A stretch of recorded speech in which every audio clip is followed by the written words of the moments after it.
Ready ಶುರು ಮಾಡೋಣ. ಹೊಟ್ಟೆ ಸಿಗ್ತದೆ ನಿಮಗೆ. ರೆಡಿ 1 2 ಸ್ಟಾರ್ಟ್ ಮಾಡಿ. Time start. Yes start.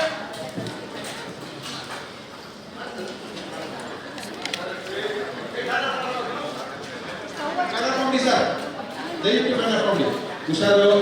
ಯಾಕಂದ್ರೆ ಎಲ್ಲರೂ ಈ ತರ ಗ್ಯಾಸ್ ನಲ್ಲಿ ಮಾಡಿರುವಂತ ಅನುಭವ ಕಡಿಮೆ ಇರುತ್ತೆ. ಒಂದು 5 ನಿಮಿಷ ಹಾಕೊಂಡು ನೋಡ್ಕೊಳ್ಳಿ. ಎಸ್ ಅಡಿಗೆ ಮಾಡ್ತಾ ಇರ್ತಾರೆ, ಬೇರೆಯವರೆಲ್ಲ ತೊಂದರೆ ಕೊಟ್ಟು ದಯವಿಟ್ಟು ಈಚೆ ಬಂದ್ಬಿಡಿ ಪ್ಲೀಸ್. ಔಟ್. ಆಮೇಲೆ ಅಡಿಗೆ ಮಾಡೋದ್ರಲ್ಲಿ ಎಲ್ಲ ಬರೀರುತ್ತೆ, ಎಲ್ಲರೂ ಟೇಸ್ಟ್ ಮಾಡಕ್ಕೆ ಕರಿತೀವಿ, ಪ್ರತಿಯೊಬ್ರು ಟೇಸ್ಟ್ ಮಾಡ್ಬೋದು. ದಯವಿಟ್ಟು ಎಲ್ಲರೂ ಕೆಳಗೆ ಬಂದ್ಬಿಡಿ.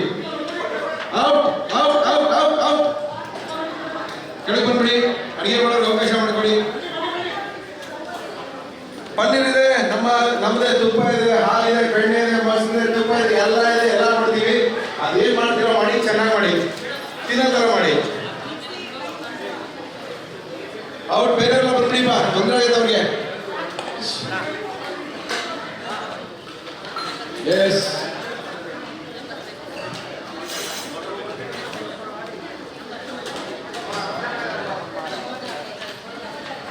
ಫಸ್ಟು ಪ್ರಿಪರೇಷನ್ ಮಾಡ್ಕೊಳ್ಳಿ. ಒಲೆ ಹಚ್ಚಕ್ಕೆ ಹೋಗ್ಬೇಡಿ. ಯಾಕಂದ್ರೆ ನಿಮ್ಮ ಮನೆಯಲ್ಲಿ ಎಷ್ಟು ಸ್ಟವ್ ಉರಿಯುತ್ತೋ ಅದಕ್ಕಿಂತ ಜೋರಾಗಿ ಈ ಸ್ಟವ್ ಉರಿಯುತ್ತೆ.